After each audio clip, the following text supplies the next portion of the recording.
अगर आप search engine optimisation सीख गए और इसके साथ साथ में आप डिजिटल मार्केटिंग भी सीख गए, तो क्या इस डिजिटल एज में आप कुछ कमाल का कर सकते हो? नहीं कर सकते। या ये कह लो कुछ भी करना है आज के टाइम में तो उसमें डिजिटल मार्केटिंग आनी चाहिए, नहीं आनी चाहिए? कोई भी बिजनेस करना है, कैसा भी बिजनेस करना है। एक है किसी भी काम को करना, ये कह लो एक प्रोडक्ट को बनाना, एक सर्विस को देना, एक है उसकी मार्केटिंग करना। तो आप किस स्किल को मास्टर कर रहे हो? मार्केटिंग को। किस मीडियम के थ्रू? डिजिटल मीडियम के थ्रू। क्यों डिजिटल मीडियम के थ्रू? क्यों? अरे नंबर 1 सब कुछ डिजिटल है और होता ही चला जा रहा है। नंबर 2 सस्ता है। Digital marketing is much cheaper than traditional marketing. TV की एड, न्यूज़पेपर की एड लाखों करोड़ों रुपए की है, डिजिटल मार्केटिंग में 5-10 रुपए में ऐड हो जाती है। Extremely easy. मतलब अगर आज मुझे अपना करियर शुरू करना होगा जीरो से, मैं मान लेता हूं मेरी एज है 18-19 साल, मैं क्या करूं? डिजिटल मार्केटिंग सीखूंगा। डिजिटल मार्केटिंग से ज्यादा किसकी वैल्यू है आज के टाइम में? लगा लो दिमाग। इससे ऊपर किसी की वैल्यू है? इससे ऊपर किसी की वैल्यू नहीं है। इसकी वैल्यू उससे भी ज्यादा है जो कोई एक्स्ट्रा ऑर्डिनरी प्रोडक्ट बनाने की जिसके अंदर स्किल है, उससे भी ज्यादा वैल्यू है डिजिटल मार्केटिंग वाले की। क्योंकि मान लो आप एक एक्स्ट्रा ऑर्डिनरी प्रोडक्ट बना सकते हो, बेचोगे कैसे? कुछ भी चाहिए आज की डेट में आपको, तो पहले आदमी जाकर के गूगल पे सर्च करता है, बाद में डिसीजन लेता है कि क्या करना है। तो जो गूगल पे सर्च हो रहा है वहां पे 2 तरह से सर्चेस चलती है। एक है ऑर्गेनिक तरीका, यानी उसको मैंने बात करी थी सर्च इंजन ऑप्टिमाइजेशन की। दूसरा है सर्च इंजन मार्केटिंग। एड्स आती है वहां पे, जब एड्स आती है तो वहां से हम कॉल करते हैं, नहीं करते हैं? उन वेबसाइट्स पे जाते हैं, नहीं जाते हैं? देखते हैं, नहीं देखते हैं? ऐसे हम सर्च करते हैं, नहीं करते? रेस्टोरेंट्स नियर मी, है ना? या फिर जो भी आपको चाहिए, फॉर एग्जांपल घर में वॉलपेपर लगवाना है एक दीवार पे, तो आप कैसे करोगे? जाके मार्केट में धक्के खाओगे? क्या करोगे? गूगल पे जाकर के सर्च करोगे वॉलपेपर रिटेलर्स नियर मी।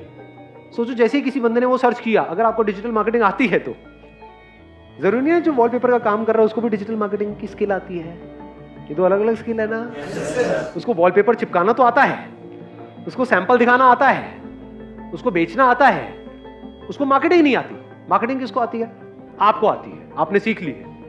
2-3 महीने 4 महीने लगा करके इस स्किल को डेवलप कर लिया, ये 1 साल लगा करके पक्के हो गए डिजिटल मार्केटिंग में। आपको पता है इसकी मार्केटिंग करते कैसे।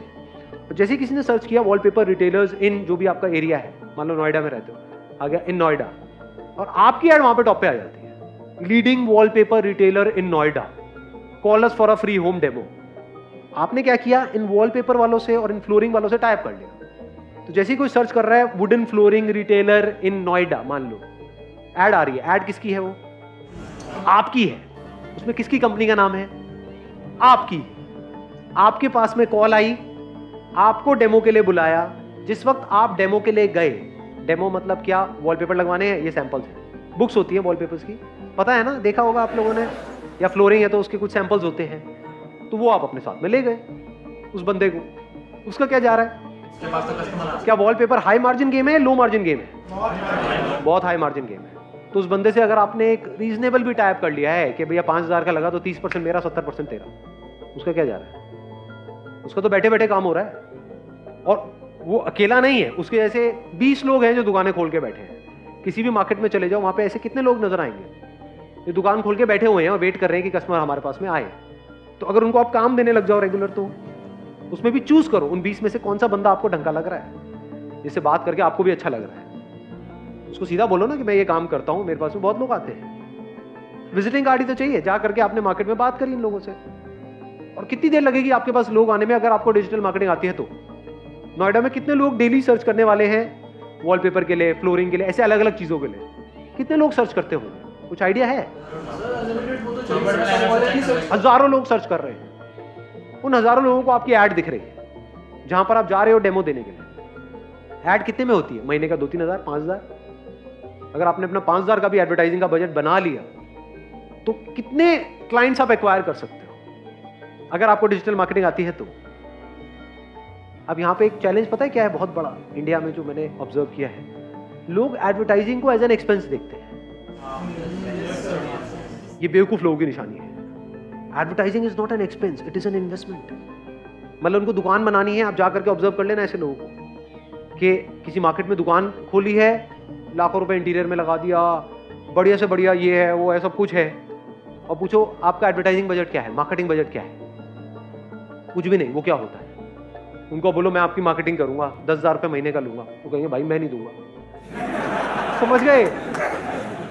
इस बंदे ने लाखों रुपए लगा रखे हैं अपनी दुकान को बनाने में, उसकी टेबल चेयर है 50,000 रुपए की, और उसको बोलो 10,000 रुपये महीने का दे दे, नहीं देगा। तो ये प्रॉब्लम नहीं है, अपॉर्चुनिटी है। ये 5,000 रुपये आप अपनी जेब से लगाओ ना, उससे मत लो, वो देगा ही नहीं। सोच ही नहीं है यहाँ पे लोगों की। बट उसको बोलो कि भैया तेरा मैं माल बेचूंगा, मेरे को अपना डिस्ट्रीब्यूटर बना दे। एक रिटेलर को उसकी ईगो सोचो कितनी बूस्ट हो जाएगी कि मुझे डिस्ट्रीब्यूटर मिल गया। नहीं, खुश नहीं हो जाएगा? आप एक रिटेलर हो, आपके पास कोई आए बोले कि मैं आपके लिए काम लेकर के आऊंगा, मुझे इतना पैसा चाहिए, आप मना करोगे क्या? वो ले आ बेटा, तू काम जितना लाना है, काम लाएगा तो पैसा मिलेगा, उसके लिए वो तैयार है। आप कहोगे भाई मुझे इतना पैसा महीने का दे दो और मैं आपके लिए काम लेकर के आऊंगा, वो कहेगा 1 रुपए भी नहीं मिलेगा। समझ गए मैं क्या कह रहा हूं? दोनों में फर्क समझ आ रहा है? तो इसी साइकी को समझ करके इसी साइकी से आप खेल जाओ। उसके लिए अगर आप काम करते भी हो, 10,000 रुपए ऐड लगा करके उसको 1 लाख का बिजनेस देते भी हो, तब भी वो रो रो करके आपको 10-20 हजार रुपए देगा। ये यहाँ पे बेसिक मेंटालिटी है इंडिया में। बट अगर आपने खुद अपना पैसा इन्वेस्ट किया, यानी 5,000 रुपए की ऐड करी और वहां से 50,000 रुपए का बिजनेस जनरेट किया, तो उसमें 30% भी अगर आपको मिला, 15,000 रुपए आपका है। जब भी किसी को उस एरिया में वॉलपेपर चाहिएगा या फ्लोरिंग चाहिएगी या ऐसा कुछ भी चाहिएगा, तो वो गूगल पे सर्च करेगा, आपके पास में वो लीड आएगी।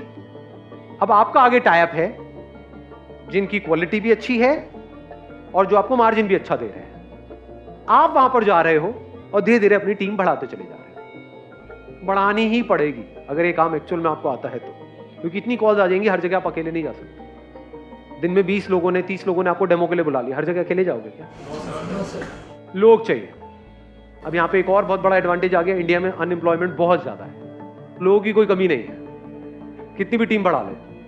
पहले अपने माइंड में रख लो, एक अमाउंट फिक्स कर लो, 5-10 हजार रुपए, वट एवर, इससे कम का काम मैं नहीं करूंगा। मैंने क्या कहा था अपने पहले सेशन में, याद है?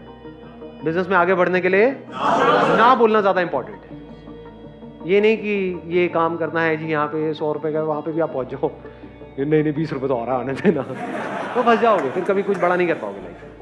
पहले ही बड़ा सोचो ना माइंड में, छोटा मोटा क्यों सोच रहे हो? धीरे धीरे अपनी इस फिगर को बढ़ाते चले जाओ। फिर जैसे से आप एक कॉन्ट्रैक्टर हो तो आपने अपने माइंड में फिक्स किया हुआ है कि अच्छा 1,00,000 रुपए से नीचे का काम मैं नहीं करूंगा। 1,00,000 रुपए में ये जो काम होते हैं, मिनिमम बता रहा हूं 30% का मार्जिन होता है। तो अगर महीने के आप 3 घर में भी काम कर रहे हो, शुरू में वो एकदम से आपको 1 लाख का काम नहीं देंगे, पहले छोटा मोटा काम कराएंगे 5-10 हजार रुपए का। जब ट्रस्ट हो जाएगा तो बड़ा काम भी आएगा तो सीधा आपको फोन करेंगे, अगर आपने उनको सेटिस्फाई किया है तो।